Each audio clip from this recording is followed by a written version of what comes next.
Certainly, travel is more than the seeing of sights. It is a change that goes on deep and permanent in the ideas of living. Miriam Beard Vogts. Jules Undersea Lodge, Florida, USA. Undoubtedly, most people have never been to a hotel like Jules Undersea Lodge before. This extremely unusual hotel, located in Key Largo, Florida, is on the ocean floor. Guests scuba dive to the hotel's one unit, which is over 19 feet 6 meters below the surface. The unit includes 2 bedrooms, a television, and a 50-inch 107-centimeter circular window that offers views of passing sea life. Capsule hotels throughout Japan. In recent years, capsule hotels have gained widespread popularity in Japan. Capsule hotels are hotels in which guests stay in a small sleeping space that is just big enough for a bed. There is so little room that some people can scarcely sit up in these capsules. However, in expensive cities, capsule hotels offer a relatively inexpensive alternative to more traditional hotels. Areal Amazon Towers Hotel, Manaus, Brazil. Areal Amazon Towers Hotel in Manaus, Brazil is the world's largest commercial treehouse. Amazingly, Areal's towers are built at the level of the rainforest treetops, about 72 feet, 22 meters in the air. The towers are linked together by 4 miles, 6 kilometers of wooden catwalks. This very unusual setting gives guests the unique opportunity to experience the plant and animal life of the rainforest canopy while leaving the rainforest's ecosystem undisturbed. The Loughton Hotel, Lapland, Finland. In the heart of Finnish Lapland, 155 miles, 250 kilometers, north of the Arctic Circle, lies a truly magical place. The Loughton Hotel offers guests the opportunity to stay overnight in either a snow or glass igloo. Those who choose the glass igloos can enjoy the night skies and the stunning northern lights from the comfort of their own bed. Luckily, the hotel provides cozy, extra warm sleeping bags for the guests who choose to sleep in snow igloos.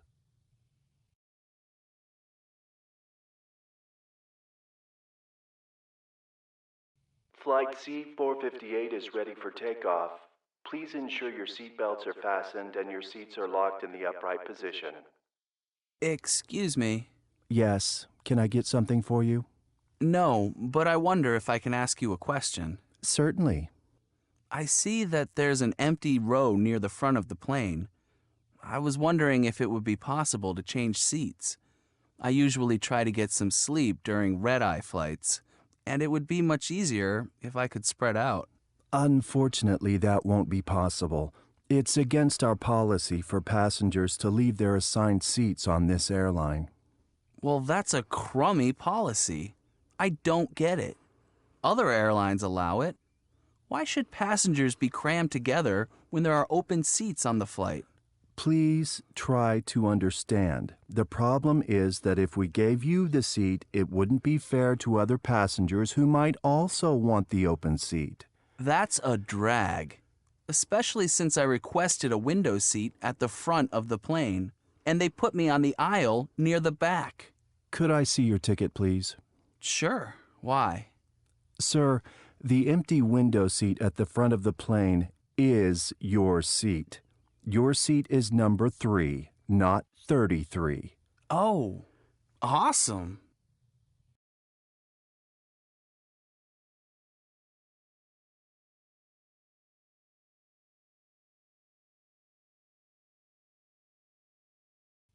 The most important rule of thumb when packing a backpack is to pack light. You may think it's a good idea now to pack that pair of expensive boots and your smartphone, but later you will undoubtedly find yourself wishing you hadn't brought these things. One common backpacking tip is to pack everything you think you need and then take out half of what you've packed. In addition to items you obviously must bring, like toiletries and a few changes of clothing, don't forget to pack essential items such as a light rain jacket, a fast-drying towel, and some first aid equipment. It's important to pack some bandages. However, just pack 2 or 3 bandages, not a whole box. Tweezers also come in handy for everything from removing ticks to taking out splinters. It's also a very good idea to throw a couple of trash bags in your backpack for dirty laundry, wet items, or garbage. Aside from what you should pack, it's also quite important to consider where you should pack each item. Nothing is quite so frustrating as having to dig through your backpack to retrieve an item that is buried at the very bottom. Keep items which you will need to access often, such as your sunglasses, your water bottle, and your guidebook, in an easily accessible front compartment. And one final thought. You know that expensive watch your parents bought you for graduation? Leave it at home. The same thing goes for all expensive jewelry and equipment. Unfortunately, things have a way of getting lost, stolen, or broken when you're backpacking. So only take items you won't be horrified or heartbroken to lose.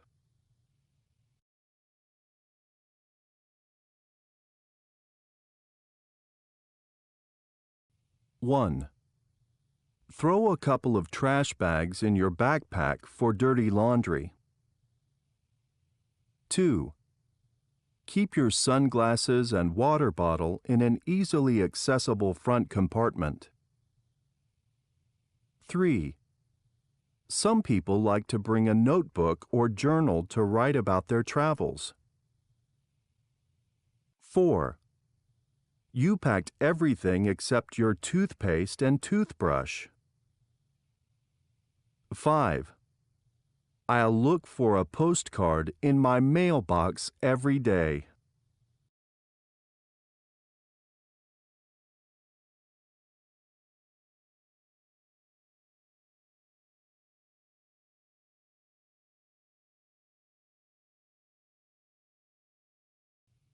Ecotourism. See the world while saving it. Imagine vacationing in a place of stunning natural beauty. Picture yourself relaxing on a pristine beach in Belize, exploring the desert on a camel in Dubai, or following lions and zebras in Kenya. Now imagine that while enjoying these experiences, you are also helping to preserve the environment, protect wildlife, and support local communities. Sound too good to be true? It isn't. Such vacations are part of the fastest-growing trend in the travel industry. The trend is called ecotourism. While ecotourism was almost unheard of before the 1990s, it has quickly become a multi-billion-dollar industry. But what exactly is ecotourism? These are some of its characteristics. It involves travel to natural, often remote destinations. These are often protected areas where development is limited.